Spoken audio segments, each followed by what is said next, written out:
Le damos la bienvenida a Otto Sonnenholzner. Buen día, bienvenido a Punto de Orden vía Zoom. ¿Con quiénes se alinearán en la Asamblea Nacional? ¿Ya tienen algún acuerdo legislativo? ¿Legislar o fiscalizar, Otto? Adelante. Hola, mi querido Juan Javier, un saludo al Pocho, que también lo veo por ahí. El grupo que se eligió de Actuemos es un grupo de 8. Actuemos es una alianza de distintas organizaciones políticas que terminó oficial y formalmente cuando terminaron las elecciones. Sin embargo, esos legisladores acordaron, cuenta propia, hacer el esfuerzo de mantener la unidad de quienes habían hecho campaña juntos, en este caso los 8 legisladores que fueron parte de la campaña de Actuemos. Han delegado a Lucía Pozo como vocera para las conversaciones. Hay otros legisladores también abriendo conversaciones por distintos frentes. Yo creo que no hay que cerrar la puerta a nada, salvo a lo que se salga de los parámetros que se plantearon en la campaña. Es decir, no hay que hacer alianzas, en mi opinión, con quienes están buscándolas por las razones equivocadas. Desestabilización, venganza, impunidad, persecución. Nada de eso, Juan Javier, lo dije durante la campaña y me ratifico. Suficiente tenemos con la violencia criminal como para sumarle violencia política. Aquí hay que darle soluciones a los ecuatorianos y creo que quienes han sido electos están en la obligación de hacerlos con sentido de urgencia. Otto, al presidente electo le va a faltar tiempo y recursos para hacer todo lo que quisiera hacer en tan solo 18 meses. ¿Cuáles deberían ser las prioridades del nuevo gobierno? Mira, evidentemente el tema de seguridad sigue siendo la prioridad para cualquiera que gobierne el Ecuador, de la mano con el tema de reactivación económica. Pero apenas se posesione, su primera urgencia va a ser conseguir los recursos para cerrar el presupuesto fiscal del año. El déficit proyectado para este año, lo que queda de este año, se acerca a los 5.000 millones de dólares. Las opciones de financiamiento del Ecuador son bastante limitadas y eso le va a obligar al presidente muy pronto a ser mucho más claro respecto al manejo económico y esa claridad va a ser lo que va a definir, en mi opinión, cómo va a solucionar esa brecha presupuestaria tan grande que existe. Otto, buenos días, qué gusto saludarte. Déjate ver personalmente. ¿Cómo estás? Déjate ver personalmente algún rato para conversar. Pero bueno, hablemos y miremos un poquito de nuevo lo de la Asamblea. Por lo que tú estás diciendo, obviamente, pues el bloque en el cual tienes influencia, el de los 8 legisladores que llegaron por Actuemos, definitivamente no sumarían fuerzas junto al correísmo, ya sea correísmo solo o ya sea correísmo en alianza con alguna otra agrupación política. Muy bien. Digamos que quedan aislados esos 51, 52, 53 votos que tiene el correísmo. Vamos a la otra parte. Concretamente, el Partido Social Cristiano sale a buscar votos al Pleno de la Asamblea para impulsar la candidatura de Henry Kronfle. Pero ahí se va a encontrar con posiblemente una sorpresa, que también en los otros bloques políticos hay intereses particulares de poner un candidato, de poner a alguien que los represente en la presidencia o en las vicepresidencias. En ese sentido, ¿cuál es la posición de Actuemos? ¿Pretenden también ocupar uno de los 3 principales cargos, presidencia y 2 vicepresidencias, para en ese momento adherir esos 8 votos? ¿O piensan de repente unirse a aquel candidato que en un momento determinado consolide una mayoría? A ver, Pocho, aclaro algunas cosas, ¿no? Lo dije hace un rato, yo no soy el patrón de nadie. Los legisladores de Actuemos, en una actitud democrática, horizontal, definieron una persona para que los represente en estas conversaciones.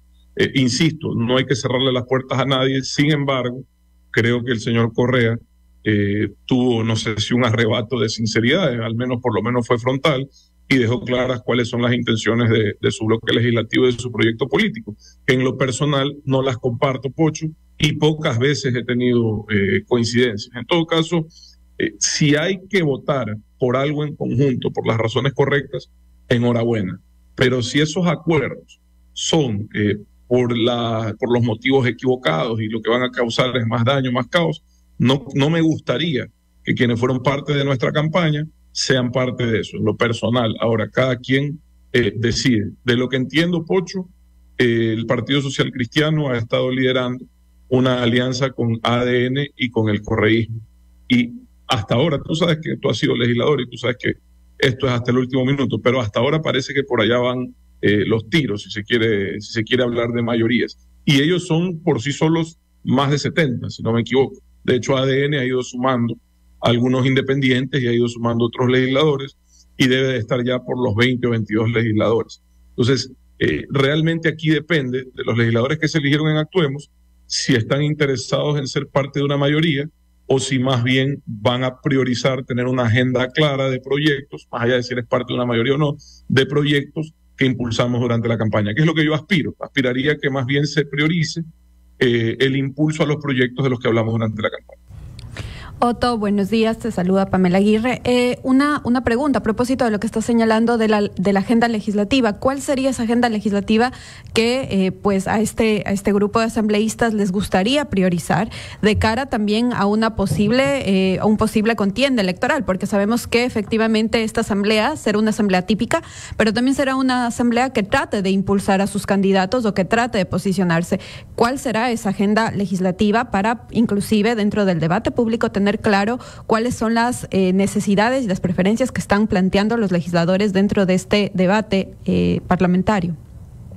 Mira, como es un periodo tan corto, hola Pamela, mucho gusto, como es un periodo tan corto, es difícil decirte que desde cero van a impulsar proyectos. No es que no se tenga planificado hacerlo, pero me parece que hay que priorizar los proyectos que ya estaban listos en segundo debate o para votación y ver cómo se los pule para hacerlos mejores. Ejemplo, la ley de gestión de riesgos, que va a ser tan necesaria ahora en el fenómeno del niño, para facilitar la capacidad de acción y coordinación, sobre todo, entre los distintos niveles de gobierno. Ejemplo, las revisiones a la ley de extinción de dominio. Ejemplo, que este es un tema para mí en lo personal importante, porque es un mensaje para la fuerza pública en la lucha contra la inseguridad. Incluir a los miembros de la fuerza pública que fueron excluidos arbitraria e injustamente de las amnistías de los hechos de octubre del 2019. Los mismos miembros de la fuerza pública, a los que hoy les estamos pidiendo que se jueguen la vida enfrentando a peligrosas organizaciones delictivas, la clase política los excluyó de las amnistías y los dejaron a más de 300 con problemas judiciales y líos de todo tipo que afectan su capacidad profesional y su confianza además en las autoridades del país. Entonces, ese tipo de temas para mí son prioridad. Hay otros que los vamos a ir revisando. Estábamos pensando en una reforma al COTAD para ver alternativas de legalización de tierras, que es uno de los principales problemas que tienen los ciudadanos más pobres en el Ecuador. ¿Cuán importante consideras, Otto, el plebiscito anunciado por Noboa para ajustar su plan de gobierno? Mira, Juan Javier, de nuevo, la gente me pregunta si apoyo o no la consulta. Me gustaría primero saber qué va a preguntar. Ojalá las preguntas que él tenga planificadas se puedan evacuar a nivel legislativo para ahorrarle 70 millones de dólares a los ecuatorianos, que es lo que cuesta una consulta. Pero si no es el caso y las preguntas son importantes para recuperar la seguridad, para reactivar la economía, pues habrá que apoyarlo. Pero primero, Juan Javier, hay que ver qué va a preguntar. Muy bien, Otto, entremos un poquito a Otto Sonnenholzner actual. ¿A qué te estás dedicando? ¿Vas a seguir en la línea política? ¿Vas a estar pendiente? ¿Vas a estar asesorando a aquel bloque legislativo? ¿Tienes pretensiones del año 2025, que ya no es tan lejano, aunque parezca mentira? No termina de posesionarse el presidente electo en esto de la muerte cruzada y en un par de meses más, 3 meses más a lo mucho, ya se abre el nuevo periodo electoral y por ende ya la precampaña para el año 2025. O quizás vas a hacer opinión pública, opinión a nivel radial, de medios de comunicación. Sí. ¿Qué es lo que ver, está en el imaginario en este momento de Otto Sonnenholzner para los próximos meses? Primero, Pocho, el deseo, como el de todos los ecuatorianos, que a este gobierno le vaya bien y que tenga éxito. Lo veo al presidente electo que habla de la reelección y está en su derecho. La reelección normalmente no es un objetivo, sino el resultado de una gestión exitosa. Que así sea, Pocho, que tenga éxito, que nos ayude a los ecuatorianos a salir de esta situación tan grave y que, pues si es así, que cumpla sus metas y sus objetivos. Yo tomé una decisión de vida hace 5 años, yo estoy dispuesto a servir, siempre lo he estado y evidentemente en ese sentido, pues no descarto nada, Pocho. Ahora, ¿A qué he vuelto? He vuelto a mi trabajo. Tú sabes, Pocho, a lo que me dedico. Yo trabajo en construcción, en comercio, en agricultura, y estoy dedicado a eso. Estoy aquí en mi oficina, de hecho, por eso no los pude acompañar, porque tenía una reunión a las 8 que no podía postergar, y he vuelto a mi trabajo. Los legisladores de Actuemos, sin ser yo el jefe de ellos, porque no lo soy, ellos son líderes por cuenta propia, los legisladores de Actuemos tienen la gentileza de consultarme ciertos temas y yo les doy mi opinión. No puedo hacer más que eso, Pocho, porque insisto, yo creo que hay que cambiar también la forma de hacer política y hay que respetar los liderazgos. Ahora, siempre seré firme si veo que alguno de ellos traiciona los principios que, digamos, proclamamos o promovimos durante la campaña. Creo que eso es importante, es lo mínimo que puedo hacer por los más de 700.000, casi 800.000 ciudadanos que confiaron en nosotros. Entonces, eso, mi querido Pocho, no descarto nada, estoy siempre a las órdenes desde la opinión pública, desde el servicio y sobre todo lo que hago todos los días, que es seguir creyendo en el Ecuador, invirtiendo. Estoy pensando, Pocho, y sobre lo último, estoy considerando volver a la comunicación. Lo dejé desde diciembre del 2018 que asumí un rol en la vida pública. Claro, si vuelvo a la comunicación sería ya un renunciamiento digamos, a la participación política, porque para mí son incompatibles esas dos actividades. Para mí, no es un tema personal. Antes de que Pamela vuelva a preguntar, pero bueno, está bien, es tu posición personal, lo acabas de enfatizar, pero no hay que descartarlo, Otto.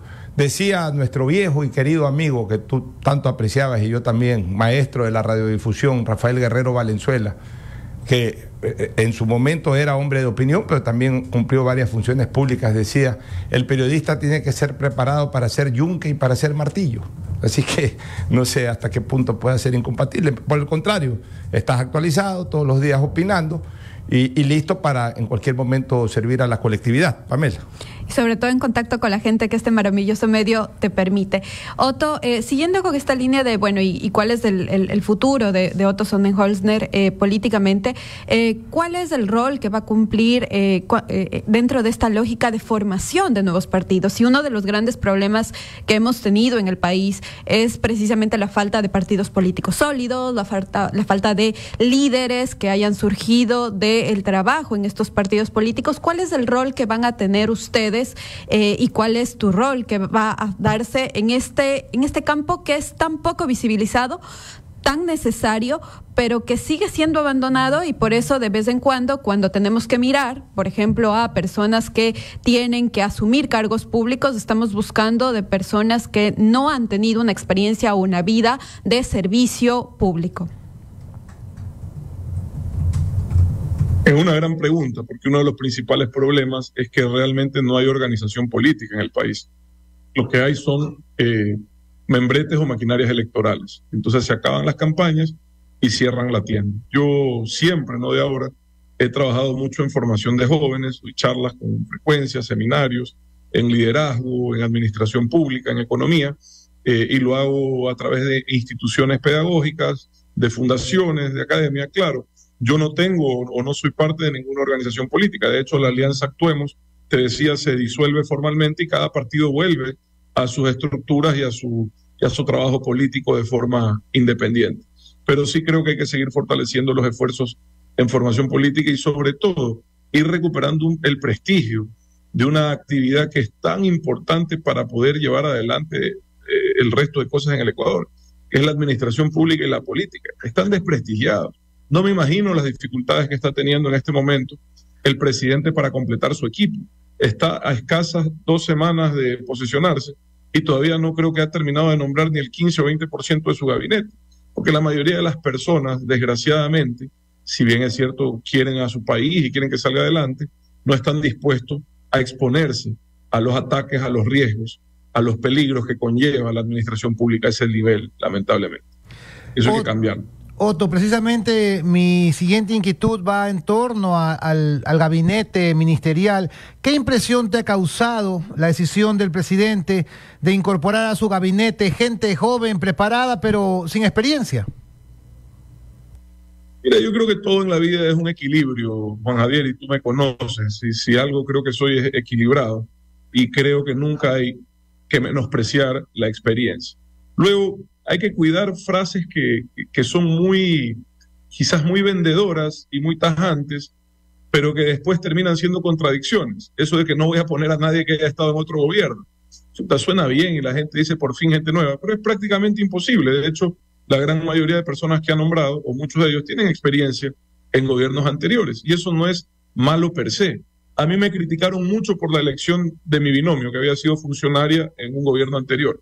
Muchos me criticaron. Yo decía, bueno, necesitamos, este es un gobierno corto, no hay tiempo para la curva de aprendizaje, necesitamos personas que sepan exactamente a qué llegan, qué van a hacer. Yo decía, no hay tiempo para preguntar dónde está la luz, dónde queda el baño, hay que llegar directamente a actuar.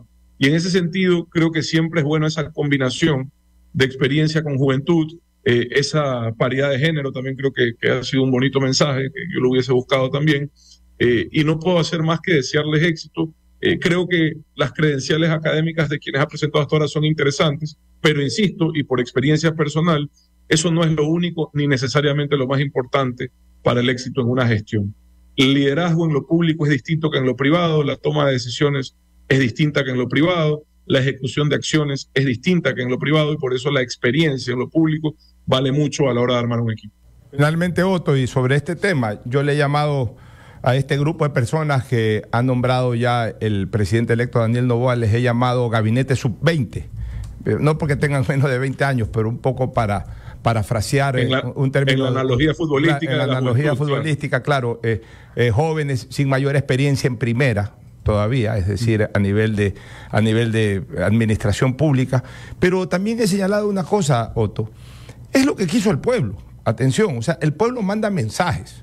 El pueblo manda mensajes también con su votación. ¿Qué es lo que quiso el pueblo? Eligió al presidente más joven democráticamente hablando de la vida republicana. Hablan de que Flores fue presidente a los 32 años, sí, pero fue elegido por una constituyente en época en que la gente tenía un periodo de vida no mayor a los 50 años. Y no era ecuatoriano, si le quieres poner otro. Y no era ecuatoriano, sino venezolano, era más un gobierno militar que un gobierno democrático. Era un gobierno militar, no un gobierno democrático. Sí lo fue constitucional porque salió de una asamblea constituyente, la asamblea que además fundó la República.